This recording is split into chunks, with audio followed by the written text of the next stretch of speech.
Bismillahirrahmanirrahim. Assalamualaikum warahmatullahi wabarakatuh.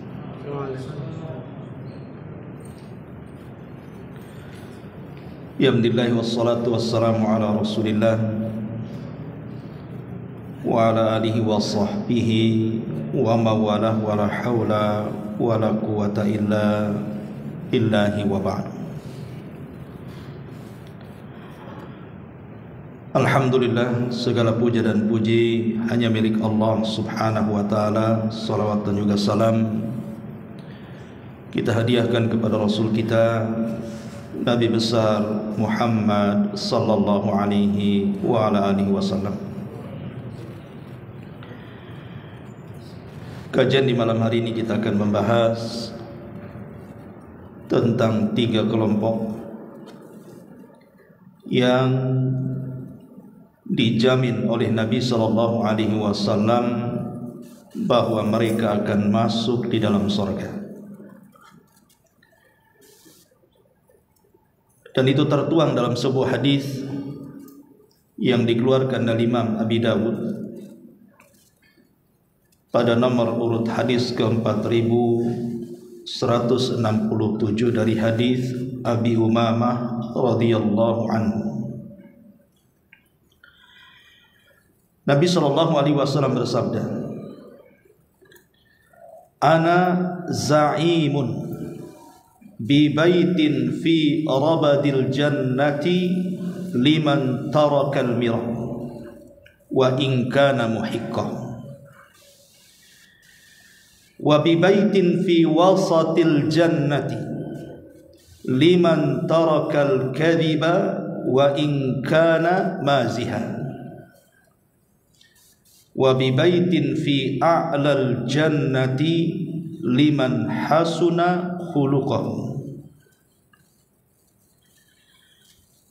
Kata Nabi sallallahu alaihi wasallam, aku akan memberikan jaminan satu rumah di tepian sorga bagi seseorang yang meninggalkan perdebatan meskipun dia di atas kebenaran. Dan aku juga menjamin akan dibangunkan satu rumah di sorga di tengah-tengahnya bagi seseorang yang meninggalkan kedustaan meskipun hanya bergurau atau bercanda. Dan aku juga menjamin satu rumah di sorga yang paling tinggi bagi seseorang yang bisa berakhlak dengan akhlak yang mulia. Inilah 3 kelompok yang disebutkan Nabi sallallahu alaihi wasallam, bahwa 3 kelompok ini dijamin akan dibangunkan rumah oleh Allah subhanahu wa ta'ala di sorga atas lisan Rasul. Baik, yang pertama, Nabi mengatakan, ana za'imun bi baitin fi rabadil jannah. Aku akan jamin dibangunkan satu rumah di tepian sorga bagi siapa? Liman taraka al-mira wa in kana muhiqqan. Bagi orang yang meninggalkan mira, artinya perdebatan, walaupun dia di atas kebenaran. Apa maknanya? Ma'asyiral muslimin yang dimuliakan Allah subhanahu wa ta'ala, kita tahu bahwa perdebatan dalam Islam itu sangat tercela. Berdebat dalam Islam itu hukumnya tercela. Dan yang dimaksud perdebatan dalam Islam di sini artinya al-mira. Ada mira, ada jidal. Harus dibedakan kalau mira dengan jidal itu. Kalau mira, berdebat memang bukan untuk mencari sebuah kebenaran.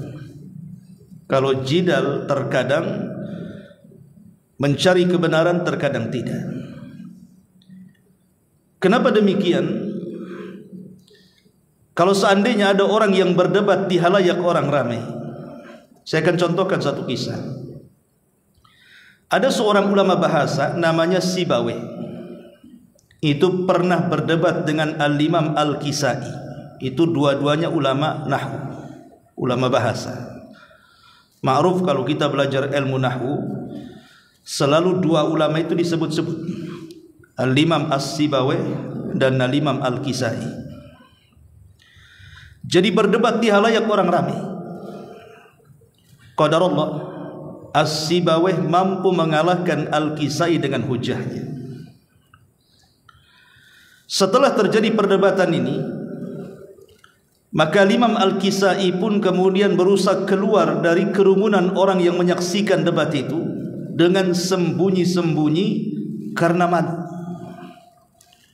Karena malu dia kalah dalam perdebatan. Makanya dia menutup wajahnya, kemudian keluar dengan perasaan sakit hatinya. Dari sini kita tahu bahwa gambaran perdebatan Sibawayh dan Kisai ini, kalau orang kemudian melakukan perdebatan di halayak orang ramai dan orang itu bisa mengalahkan, terkadang yang dikalahkan itu merasa kecil hati, terkadang hatinya juga sedih. Lah sesiapa, kata Nabi SAW, yang dia menjaga hatinya, hati lawan debatnya, dia bisa mengalahkannya. Sebenarnya dia mampu mengalahkan dengan mudah. Tapi karena ingin menjaga hati saudaranya, dia berpura-pura tidak memiliki hujah yang kuat, supaya kesannya itu ya sama-sama. Mungkin tidak ada kalah atau tidak ada menang, ataupun pura-pura kalah, hanya untuk menjaga hati saudaranya. Maka orang yang mampu melakukan seperti ini, inilah yang dimaksud hadis ini. Allah Subhanahu wa ta'ala akan menjamin satu rumah di sorga bagi yang meninggalkan debat, walaupun dia di atas kebenaran. Makanya dalam sejarah ada orang namanya Abu Ubaidah Al-Qasim ibn Salam. Abu Ubaidah Al-Qasim ibn Salam rahimahullahu ta'ala itu pernah berdebat dengan Imam Syafi'i dalam perkara kalimat quru dalam ayat Al-Quran, wal mutallaqatu yatarabbasna bi anfusihinna thalathata quru. Jadi ada kalimat quru dalam Quran, maknanya, dan wanita-wanita yang diceraikan oleh suaminya, wanita-wanita yang diceraikan oleh suaminya, maka masa tunggunya atau masa iddahnya itu 3 quru. Apa maksud 3 quru di sini? Ada yang mentafsirkan quru di sini maksudnya 3 kali haid, ada yang mengatakan 3 kali suci dari haid. Jadi kalau ada wanita dicerai dan dia masih mengeluarkan darah haid, maka tidak boleh menikah dengan laki-laki lain sampai dia menghabiskan masa quruknya, masa iddahnya, masa tunggunya. Lah ada yang mengatakan masa tunggu itu 3 kali haid wanita ini baru boleh menikah lagi. Tapi ada yang mengatakan bukan haid tetapi bersih daripada haid. Apa bedanya? Bedanya kalau haid berarti semata-mata keluar darah, ketiga kalinya berarti besoknya sudah bisa menikah dia dengan laki-laki lain. Tapi bagi yang mengatakan suci dari haid, tunggu dulu sampai selesai haidnya, setelah suci baru boleh menikah lagi. Itulah makna quru. Jadi Imam Syafi'i ini dia berpendapat bahwa masa tunggu haid itu, masa tunggu wanita yang ditalak ataupun masa iddah itu 3 kali haid. Itu pendapat Imam Syafi'i. Tapi pendapat Abu Ubaidah Al-Qasim ibn Salam ini, sama-sama ulama di zamannya, pakar-pakar fikih ini, dia berpendapat lain bahwa quru di situ bersih dari haid. Terjadilah perdebatan hebat antara Imam Syafi'i dengan Abu Ubaidah Al-Qasim ibn Salam ini. Tetapi kemudian setelah melakukan perdebatan, selesai berdebat, tiba-tiba Imam Syafi'i mengatakan, sungguh aku takjub dengan pendapatmu, dan aku mengakui kekalahan debatku, dan sekarang aku berpendapat bahwa quru dalam ayat itu artinya suci dari haid, sesuai dengan pendapatmu. Tetapi sebaliknya Abu Ubaidah Al-Qasim bin Salam mengatakan, ya Syafi'i, sungguh aku yang kalah, dan aku lebih cenderung kepada pendapat yang engkau berikan bahwa quru di situ artinya haid. Coba bayangkan, setelah selesai berdebat malah Imam Syafi'i mengikuti pendapat Abu Ubaidah Al-Qasim bin Salam, tetapi Abu Ubaidah Al-Qasim bin Salam justru mengambil pendapat Imam Syafi'i. Tukar-tukaran pendapat jadinya kan. Lah kalau debat seperti ini kan enak. Makanya para ulama salaf dulu, kalau mereka ingin berdebat itu, maka selalunya mereka melaksanakan 2 rakaat sunnah. Berwudu, kemudian melakukan 2 rakaat sunnah wudu, kemudian berdoa kepada Allah. Apa doa para ulama dulu?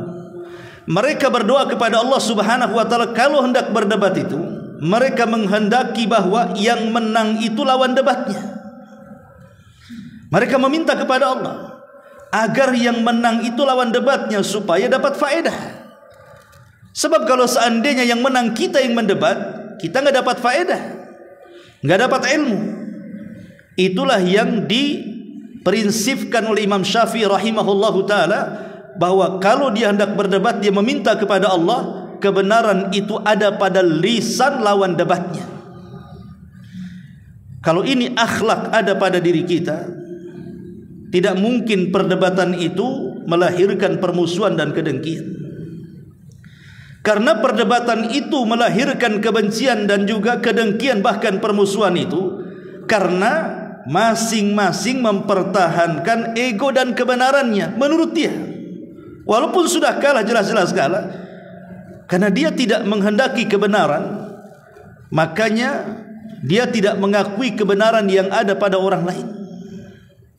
Bahkan yang lebih parah lagi, kalau habis berdebat, kemudian lawan debatnya tidak menerima pendapatnya, apa kata dia? Dasar kamu tidak mau kebenaran, kata.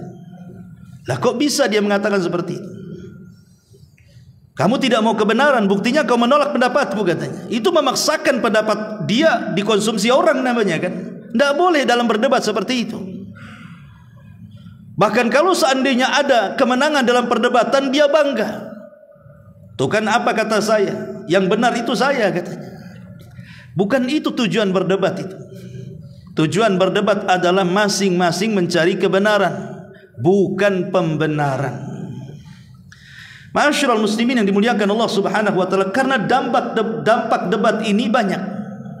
Pertama, bahwa debat ini yurisul adawata wal baghdha, bisa mewarisi permusuhan, bahkan bisa mewarisi kedengkian.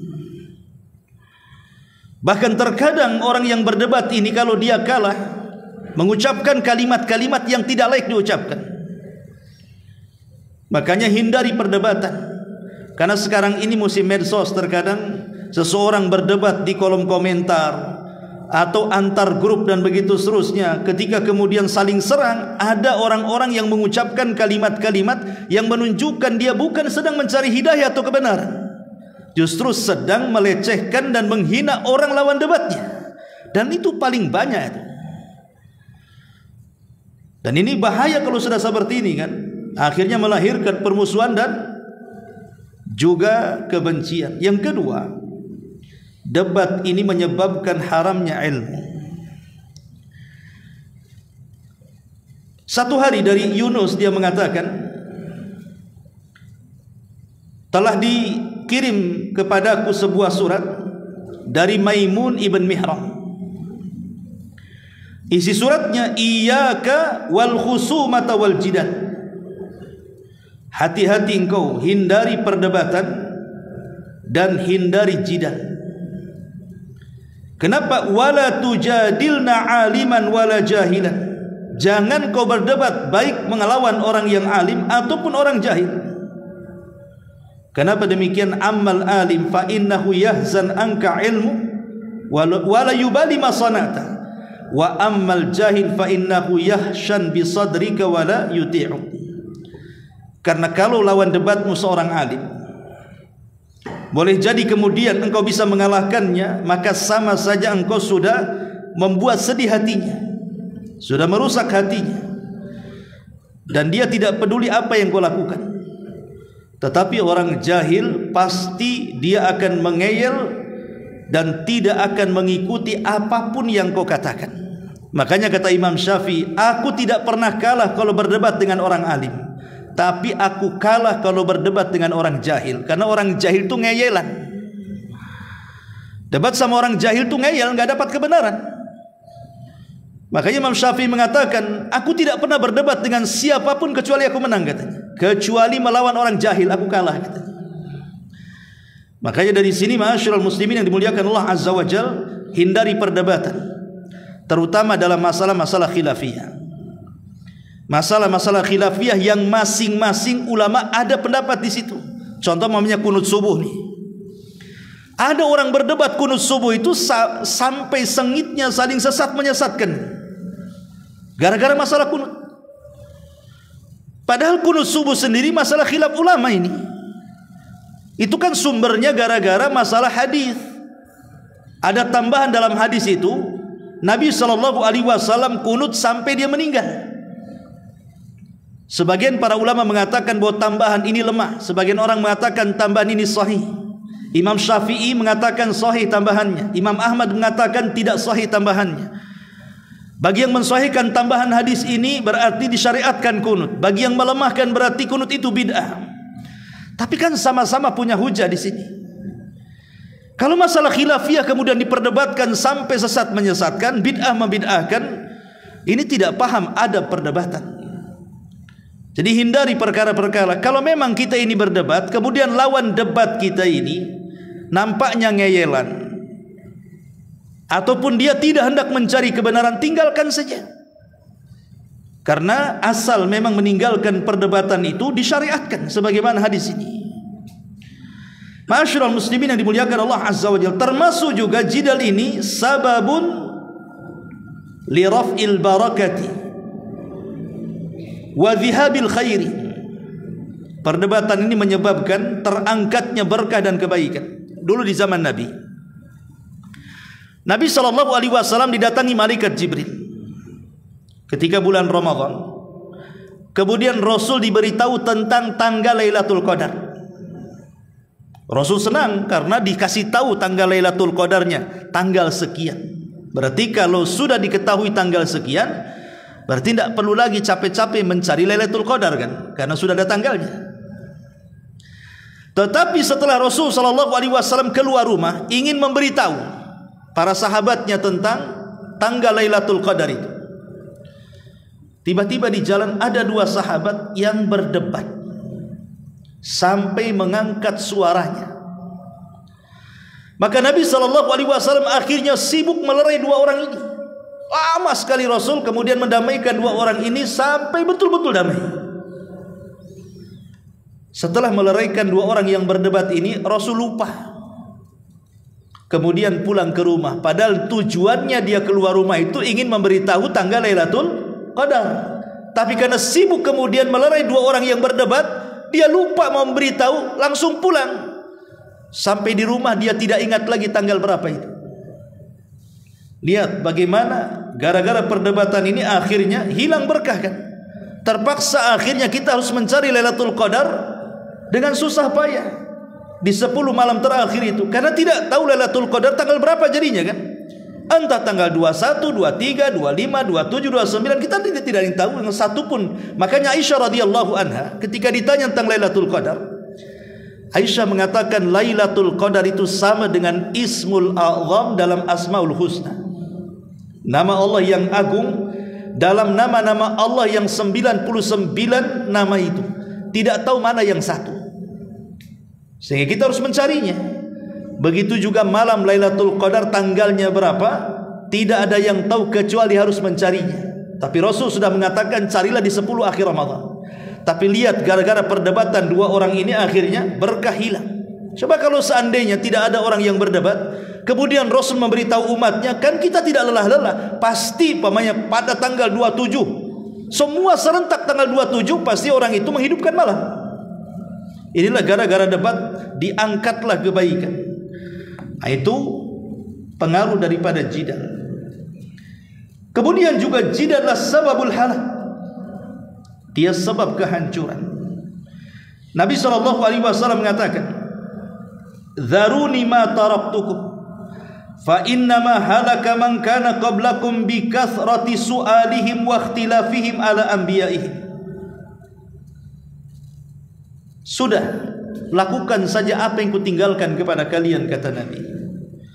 Karena hancurnya umat sebelum kalian, terlampau banyak pertanyaan mereka dan perselisihan mereka terhadap nabi-nabi mereka.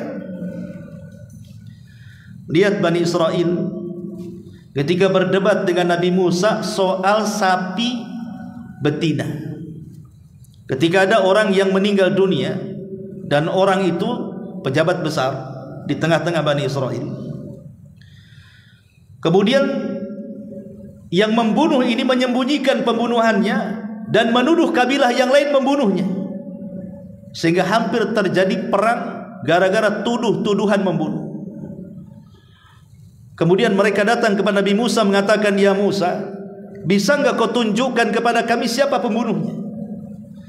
Maka Nabi Musa berdoa kepada Allah Azza wa Jalla, kemudian Allah memerintahkan, "Kalau begitu sembelihlah seekor sapi betina.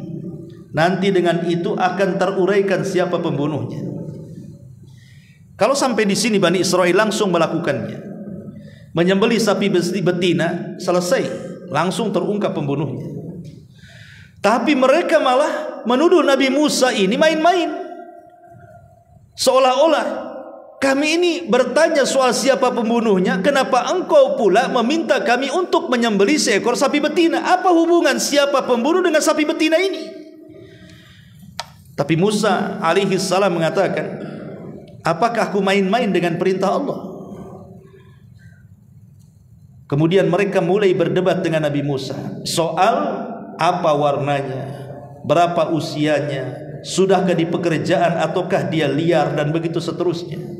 Setelah kemudian diberikan jawaban-jawabannya, hampir-hampir mereka tidak bisa melaksanakannya. Hampir-hampir mereka tidak bisa melaksanakannya. Dan mereka tahu konsekuensinya. Kalau mereka batalkan nih penyembelihan sapi ini, pasti akan turun azab kepada mereka. Maka mereka berusaha untuk mencari sapi betina. Rupanya ada yang punya milik anak yatim, tetapi harganya, karena sudah diberitahu malaikat dan mengatakan kepada anak yatim ini, jangan kau jual sapimu kecuali dengan seharga emas seberat sapimu. Kalau mereka mau emas seberat sapimu, kasihkan sapimu. Bingunglah cari emas seberat sapi. Tapi kalau mereka tidak melakukan, akan turun azab masalahnya. Terpaksa mereka mengumpulkan apa? Emas-emas dari kalung, gelang, anting istri-istri mereka, anak-anak gadis mereka, kemudian dikumpulkan jadi satu. Nyusahkan diri sendiri. Nah inilah kenapa kemudian jidal ini menyebabkan kehancuran. Bahkan yang lebih daripada itu, jidal ini juga menyebabkan seseorang masuk neraka. Nabi SAW mengatakan, "Man talabal ilma liyujariya bihil ulama aw liyumariya bihis sufaha wa yasrifa bihi wujuhan nas ilaihi adkhalahu Allahun nar." Siapa yang mencari ilmu dalam rangka mendebat para ulama atau berjidal dengan orang-orang jahil supaya dia punya wajah di tengah-tengah manusia, punya kemuliaan di tengah-tengah manusia, kecuali Allah akan masukkan dia ke neraka. Artinya talabul ilminya percuma, karena tujuannya bukan untuk lillah, tapi hanya untuk berdebat dan berdebat. Ma'asyiral muslimin yang dimuliakan Allah Azza wa Jalla, ini yang pertama. Kemudian yang kedua, Nabi SAW mengatakan, "Wa bi baitin fi wasatil jannati liman tarakal kadhiba wa in kana maziha." Dan Nabi akan menjamin satu rumah di tengah-tengah surga. Syaratnya meninggalkan dusta walaupun hanya bersendau gurau belaka. Kita lihat, kalau kita melihat ada orang yang sedang melawak gitu, para pelawak, ya. Terkadang mereka supaya manusia tertawa, terkadang mereka membuat cerita-cerita lucu kan? Yang parahnya lagi, bukan hanya mengarang cerita-cerita lucu, kadang-kadang menghina lawan lawaknya, akhirnya menimbulkan decak tawa karena dianggap lucu. Ma'asyiral muslimin yang dimuliakan Allah Subhanahu wa taala, tidak boleh bercanda kalau di dalamnya ada dusta. Kalau dusta dalam candaan saja tidak boleh, apalagi bukan dalam candaan. Makanya ulama mengatakan ada beberapa tempat orang itu tidak boleh bercanda. Pertama, menakut-nakuti seorang muslim, tidak boleh bercanda.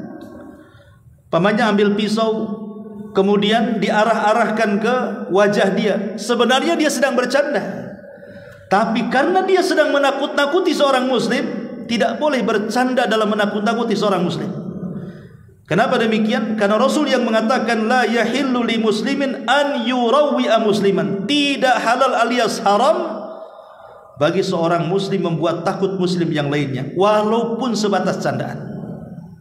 Yang kedua, tidak boleh bercanda dalam rangka melecehkan kelompok-kelompok tertentu.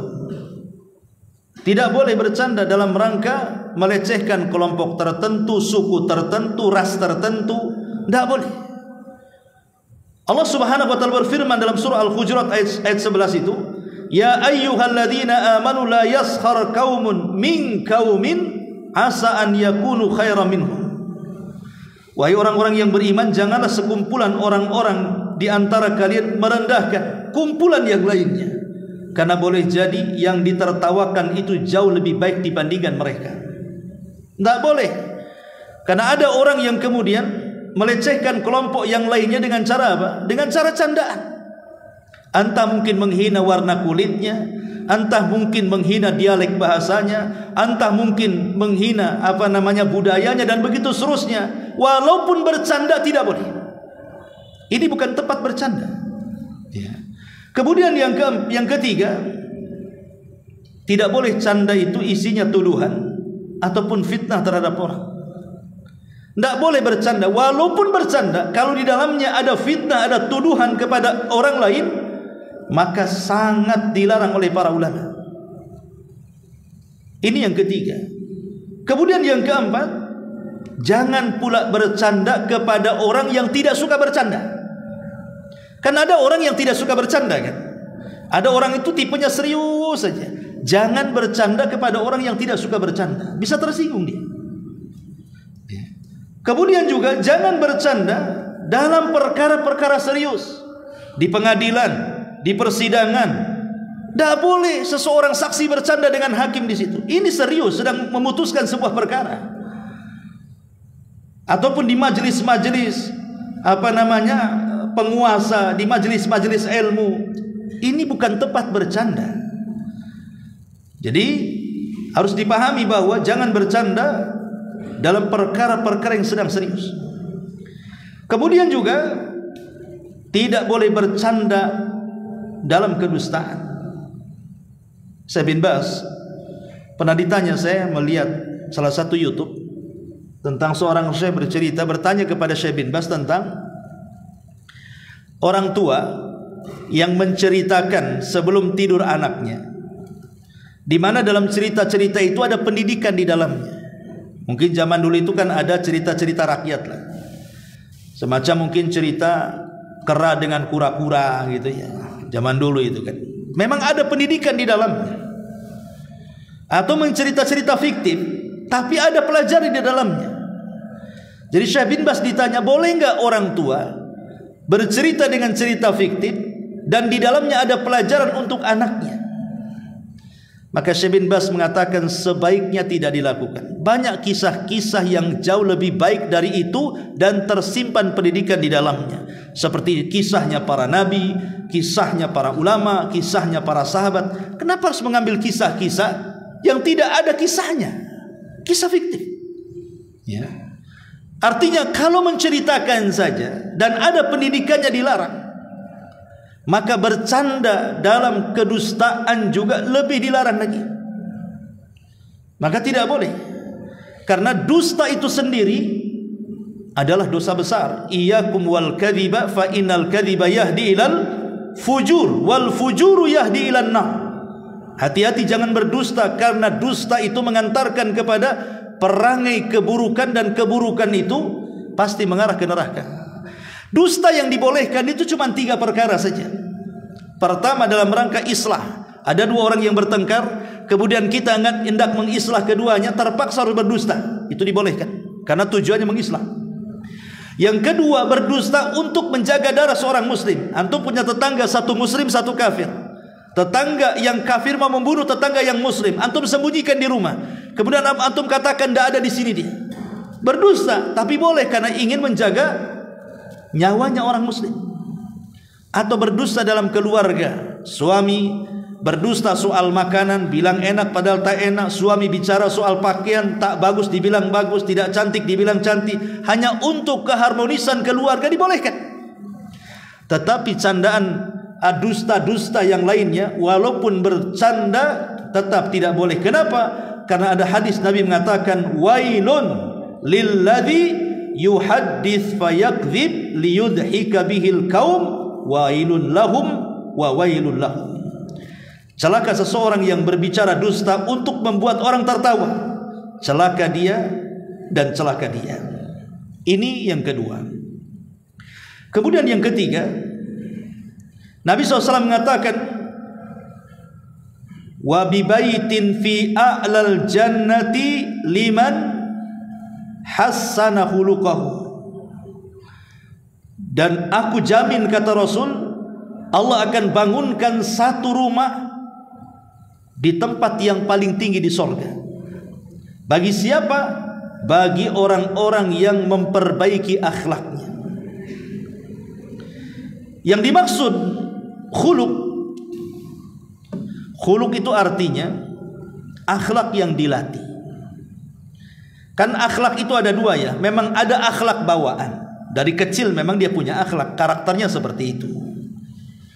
Maka ini bukan akhlak, memang tabiat masuknya. Tapi yang dimaksud akhlak di sini, dalam hadis ini, artinya akhlak yang memang dilatih dan dibiasakan. Itu maksudnya.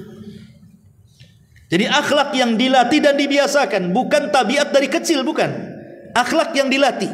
Seperti mamanya orang yang biasa ngomong kasar, dilatih dia mulai meninggalkan sedikit-sedikit tuh, mulai halus, mulai santun, dibiasakan. Ya.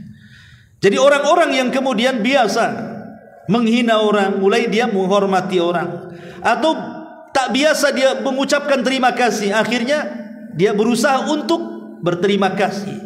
Jadi terus dilatih sama dia. Itu disebut akhlak namanya. Jadi kalimat khuluk itu artinya akhlak yang dibiasakan dan dilatih.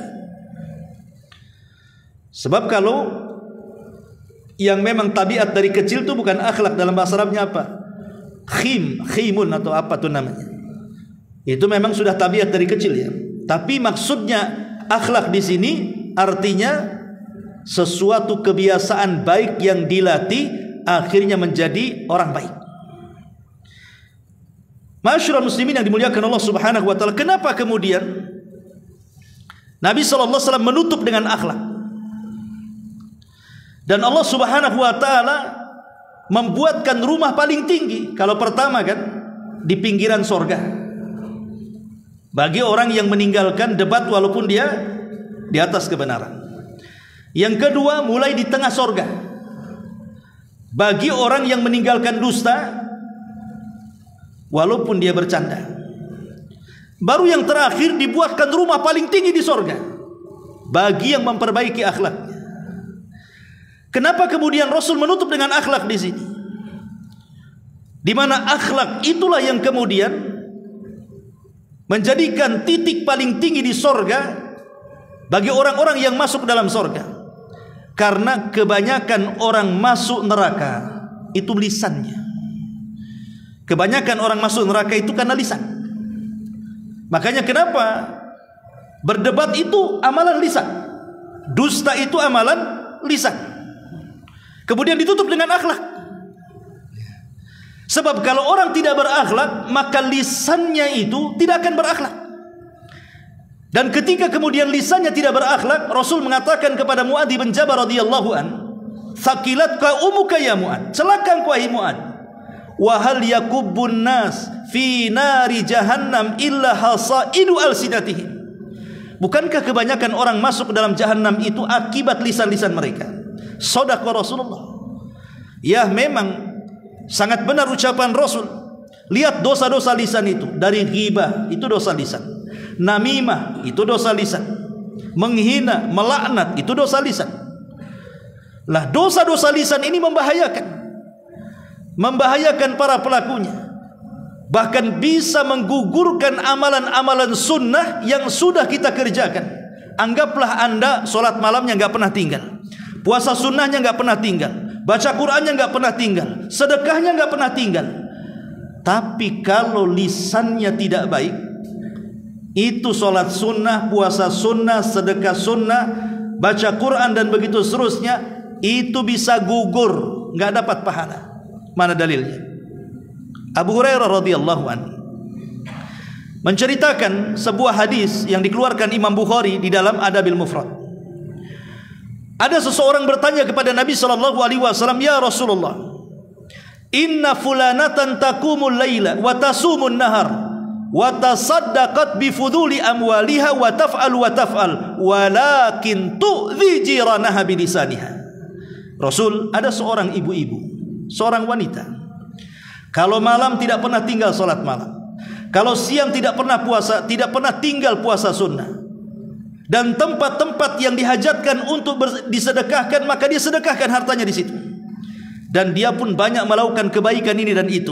Tapi penyakitnya satu, wahai Rasul, lisannya membuat tidak aman tetangganya, selalu menyakiti tetangganya. Coba di antara kita, siapa yang rajin solat malam? Siapa di antara kalian yang rajin solat malam atau puasa sunnah? Senin Kamis lah, kalaupun tidak puasa Daud. Atau yang rajin setiap hari baca Quran, atau yang rajin bersedekah ke sana kemari kan? Tidak ada. Tapi wanita ini sempurna, solat malamnya iya, puasa sunnahnya iya, baca Qurannya sedekahnya oke, berbuat kebaikannya banyak. Tetapi penyakitnya satu, lisannya tidak bisa dijaga kepada tetangganya. Apa kata Rasul? Kata Nabi sallallahu alaihi wasallam, la khaira fiha hiya min ahlin nar. Wanita itu tidak ada kebaikannya, kata Rasul. Bahkan wanita itu layak masuk neraka. Lalu buat apa puasanya? Buat apa solatnya? Buat apa sedekahnya? Buat apa baca Qurannya? Kalau harus hangus gara-gara dosa lisannya. Makanya dosa lisan ini luar biasa. Di zaman Nabi SAW ada dua orang bertengkar soal nasab. Yang satu mengatakan, tahu enggak kamu siapa saya, katanya. Tahu enggak kamu siapa saya? Dengan sombongnya dia mengatakan. Kata kawannya, emang siapa kamu? Dia mengatakan, ana fulan, ibn fulan, ibn fulan, ibn fulan, ibn fulan. 9 kakeknya disebut dengan bangganya. Karena kakek-kakeknya itu orang-orang hebat menurut dia. Setelah dia menyebutkan, karena ingat orang Arab itu kan berbangga dengan nasab biasa, makanya mereka itu paling hafal nama-nama kakek mereka itu. Dari mulai kakek pertama, kedua, ketiga, keempat mereka hafal. Silsilah mereka itu sampai di mana mereka hafal. Kita ini nggak hafal. Kakek kedua saja kita tidak tahu siapa nama kakek kedua kita. Kita hafalnya ya orang tua sama bapaknya orang tua. Nah, kalau bapak-bapaknya orang tua, bingung tuh namanya tuh. Karena kita tidak pernah berbangga dengan nasab, kecuali dari daerah keraton gitu ya, yang ada darah-darah birunya. Tapi di Arab itu mereka berbangga dengan nasab, sehingga kemudian saking bangganya dengan nasab, dia sebutkan 9 kakeknya ke atas. Mulai dia menghina kawannya dan mengatakan, amma anta fala ummalak, katanya. Adapun engkau, saya yakin tidak punya nasab sebaik aku, katanya. Dengan sombongnya dia. Maka lawannya ketika hendak menyebutkan nasab dengan malu-malunya karena kakeknya tidak sehebat kakek kawannya, ketika hendak mengatakan saya fulan ibn fulan, datang Nabi datang di situ. Kemudian Nabi SAW menghentikan, jangan kalian berdebat soal nasab. Kemudian Rasul menceritakan tentang kisah 2 orang di zaman Bani Israel yang sama-sama cerita tentang nasab. Jadi zaman Bani Israel ada 2 orang yang mengatakan, tahukah kamu siapa saya?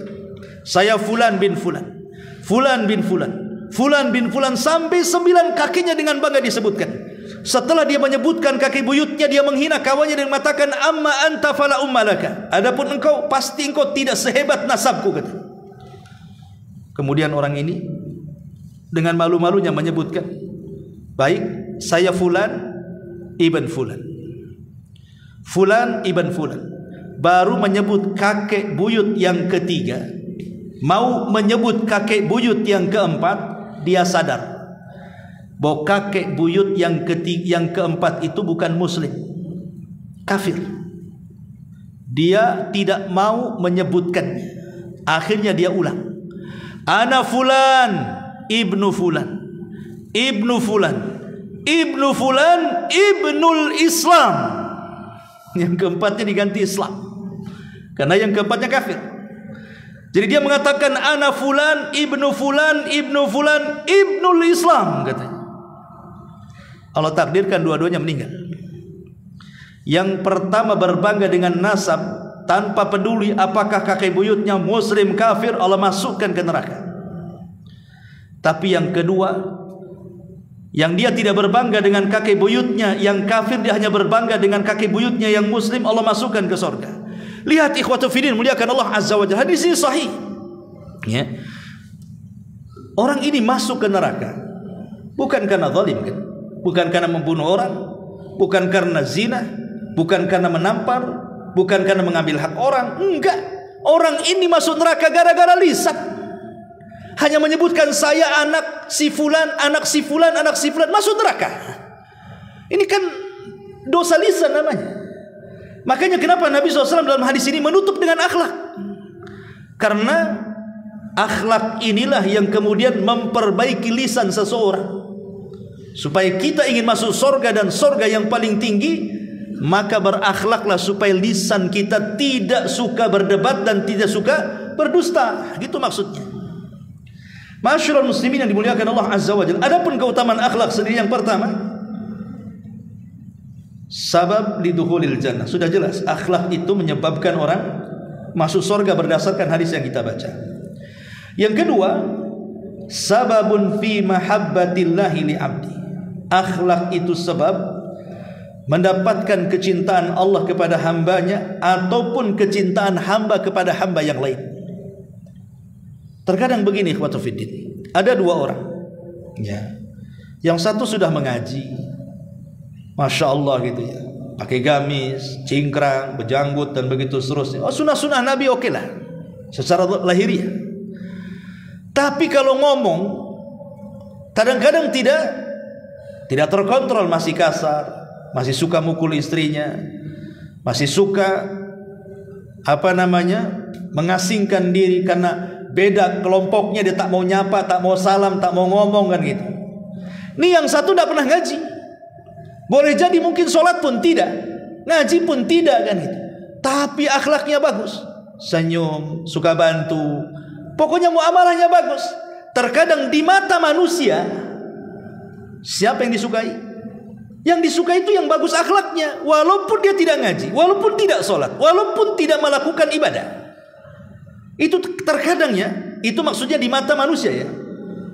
Apalagi kalau seandainya sudah bagus akhlaknya, bagus pula ibadahnya, maka sempurnalah hidupnya. Makanya kenapa Nabi SAW mengatakan, idza ja'akum man tardawna dinahu wa khuluquhu fazawwiju.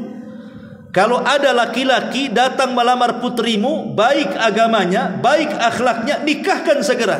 Sebab kalau tidak, hancur anakmu nanti. Dia terus mengatakan apa? Baik agama dan akhlak. Berarti agama dan akhlak ini tidak bisa dipisahkan. Sebab kalau seandainya hanya bagus agamanya saja tapi tidak bagus akhlaknya, ada kekurangan dalam hidupnya. Ataupun sebaliknya, bagus akhlaknya tapi kurang bagus agamanya, ada kekurangan dalam hidupnya. Tapi kalau bisa menggabungkan agamanya oke, akhlaknya iya, mantap tuh. Berarti dia sempurna kehidupannya.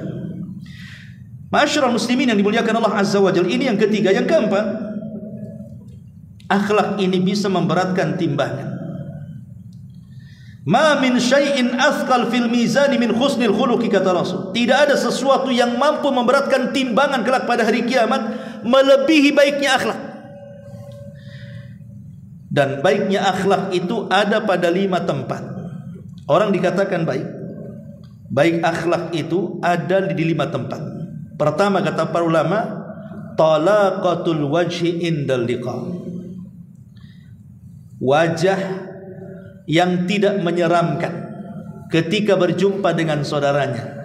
Artinya wajah yang menyenangkan, senyum, kata-katanya santun, matanya sayu tidak melotot gitu ya. Kemudian wajahnya juga menghadap kepada orang yang diajak bicara, walaupun yang diajak bicara itu mungkin lebih rendah dibandingkan dia. Itu namanya talaqatul wajhi. Karena Nabi SAW mengatakan, la tahkirana minal ma'rufi syai'an walau antalqa akhaka biwajhin talqin. Jangan remehkan sekecil apapun kebaikan, walaupun hanya berjumpa dengan temanmu, dengan saudaramu, dengan wajah yang menyenangkan. Yang kedua, thayyibul qawli, lisan yang dijaga sehingga tidak menyayat hati manusia. Karena sering saya katakan ikhwan, terkadang kalau kita ini ngomong kasar sama orangnya, terkadang kita sendiri yang ngomong menyesal. Kenapa tadi saya ngomong begitu? Kenapa saya ngomong kasar sama dia? Terkadang seperti itu kan. Kalau kita ini terlampau kasar ngomongnya, kita yang ngomong sendiri terkadang menyesal. Kenapa sih tadi ngomong begitu? Itu kita yang ngomong itu. Yang dengar sakit hati. Kenapa dia mengatakan saya begini-begini? Awas saja dia. Itu yang diajak bicara sakit hati. Yang mendengar orang-orang sekitarnya mencaci maki. Siapa orang itu kasar sekali? Kan begitu kalau orang kasar ngomongnya kan. Kita yang ngomong menyesal, yang diajak ngomong juga sakit hati, orang-orang di sekitar yang melihat pun mengutuk kita. Nah itulah makanya. Tapi coba sebaliknya. Kalau kita ini ngomongnya halus, santun, bagus, yang ngomong saja senang karena kita tidak ada beban menyakiti orang. Yang diajak ngomong hatinya juga lembut, senang, pengen bicara dengan dia lagi, pengen ngobrol dengan dia lagi. Orang-orang di sekitarnya pun muji, Masya Allah, orang itu santun kali. Lah ini makanya ini bagian daripada akhlak thayyibatul qaul namanya ya. Nabi SAW mengatakan wal kalimatu thayyibatu shadaqatun. Kalimat yang baik itu bagian daripada sedekah. Yang ketiga, kaful adha. Kaful adha. Artinya kaful adha di sini jangan sampai mendatangkan madarat kepada orang lain. Jangan sampai mendatangkan keburukan kepada orang. Naruh sampah, ya memang betul sampah itu depan rumah kita, tapi itu sampah basah bau. Baunya ke tetangga. Ya. Lah ini kan masalah kan? Apalagi kalau sampahnya jelas-jelas diletakkan depan rumah tetangga pula kan, itu kurang ajar namanya. Yang jelas-jelas saja kita letakkan di depan rumah kita, tapi kalau baunya ke tetangga, itu sama nggak punya akhlak namanya. Atau naruh motor asal-asalan gitu ya, parkir depan rumah tetangga. Atau punya pohon mangga di depan rumah. Giliran panen kita yang ambil buahnya, giliran nyapu tetangganya yang nyapu bersih tuh daunnya. Ini kan masalah ya, ya. Nah ini contoh-contoh, maka akhlak itu jangan sampai membawa madarat kepada orang lain. La dharara wa la dhirar. Baik dengan lisan kita atau dengan perbuatan kita. Al muslimu man salimal muslimuna min lisanihi wa yadihi. Seorang muslim itu kalau muslim lainnya selamat dengan lisan dan tangannya. Yang keempat, tahammul adza an-nasi. Maafkan. Ya, jangan membalas. Kalau disakiti manusia jangan membalas sebisa mungkin. Pamannya ada saudara kita menyakiti kita dengan lisannya. Kalau kita balas lisan dengan lisan, maka tidak bisa dibedakan mana yang berakal, mana yang gila. Supaya dibedakan sama-sama, oh dia tidak berakal, saya jangan sampai dia tidak berakal. Supaya terbedakan mana yang baik, mana yang buruk. Sabar. Idfa billati hiya ahsan. Kalau bisa balas dengan sesuatu yang jauh lebih baik lagi. Kalau kita bisa melakukan seperti ini, berarti kita berakhlak. Makanya ada istilah para ulama, apapun yang diucapkan manusia itu jangan dipedulikan. Karena hakikatnya orang yang sedang marah dengan ucapan yang kasar kepada kita, dalam hatinya ada bara api yang sedang diluapkan. Kalau seandainya kemudian kita ikut marah dan mengatakan yang sama itu sama dengan memindahkan bara api saudaranya ke dalam hati kita, sama-sama marah, sama-sama menyala akhirnya kan. Nah, ini jadi masalah jadinya. Makanya kenapa Al-Quran mengatakan wa jazaa'us sayyi'ati sayyi'atu mithluha. Kalaupun harus kita balas kejahatan orang itu, maka balaslah sesuai dengan kejahatannya saja, jangan lebih. Ada orang ingin membalas kejahatan dengan kejahatan yang lebih dibandingkan kejahatan dia kepada kita. Yang sering saya contohkan, kalau seandainya ada orang yang mencaci maki kita, anggap saja dia mengatakan kepada kita, oh dasar bangsat, maka kita boleh membalas dengan membalik kata-kata, kau yang bangsat, titik sampai di sini. Karena dia ngomong begitu. Ya. Jangan pula kita tambah. Ya. Oh dasar bangsat, dasar anjing, dasar babi. Ah, ini menambah namanya. Ya. Tidak boleh kita menambah cacian orang. Kalau dia menyebutkan satu kata, kita balik kata-kata itu yang dibolehkan. Kalaupun harus membalas. Karena Allah yang mengatakan wa jazaa'us sayyi'ati sayyi'atu mithluha kan itu. Balasan orang yang berbuat jahat itu dengan kejahatan yang sama, tidak boleh lebih. Kalau lebih itu namanya berarti kita lebih jahat dibandingkan dia. Maka kenapa kemudian tahammul adza ini bagian daripada akhlak. Dan yang terakhir al-ihsan ilan nas ma'a isaatihim, berbuat baik kepada manusia padahal mereka sudah berbuat jahat kepada kita. Kalau ini bisa dilakukan luar biasa. Lihat Abu Bakar Siddiq radhiyallahu anhu. Sudah jelas-jelas Mistah ini, Ibn Utsatha ini memfitnah Aisyah berzina dengan Safwan, padahal ini adalah berita hoax yang ditimbulkan orang-orang munafik. Sementara Mistah Ibn Utsatha ini setiap hari yang ngasih rumah Abu Bakar, yang ngasih uang bulanan Abu Bakar, makan ikut Abu Bakar. Ketika terjadi fitnah Aisyah, ikut-ikut memfitnah dia. Siapa yang tidak sakit hati? Abu Bakar manusia sakit hati juga. Tapi kemudian turun ayat, tidak boleh seseorang bersumpah padahal dia punya kekayaan untuk tidak memberi makan kepada kerabatnya. Bukankah Allah ingin mengampuni dosa-dosamu? Maka kemudian setelah turun ayat ini wala ya'tali ulil fadli minkum wasaila, akhir ayat itu, maka Abu Bakar kemudian meredam marahnya dan dia berjanji kepada Allah, dia ingin memberikan nafkah lagi kepada Mistah 2 kali lipat dari sebelumnya. Bisa seperti Abu Bakar? Tidak ada.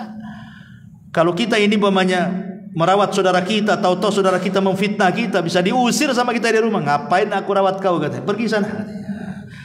Lah, kalau kita bisa berbuat baik kepada orang yang berbuat jahat kepada kita, ini bagian daripada akhlak yang mulia. Inilah 5 yang disebut dengan akhlak oleh para ulama. Ma'asyiral muslimin yang dimuliakan Allah Subhanahu wa taala. Dan yang terakhir tentunya Nabi akhlak adalah alamah ala kamalil iman. Akhlak itu alamat yang menunjuk tentang kesempurnaan iman. Rasul mengatakan akmalul mu'minina imanan ahsanuhum khuluqa. Sesempurna iman seorang mukmin adalah yang paling baik akhlaknya. Wallahu a'lam bishawab. Inilah yang bisa saya sampaikan, mudah-mudahan manfaatnya. Subhanallah bihamdika asyhadu an la ilaha illa anta astaghfiruka wa atubu ilaik. Allahu ta'ala alam. Assalamualaikum warahmatullahi wabarakatuh.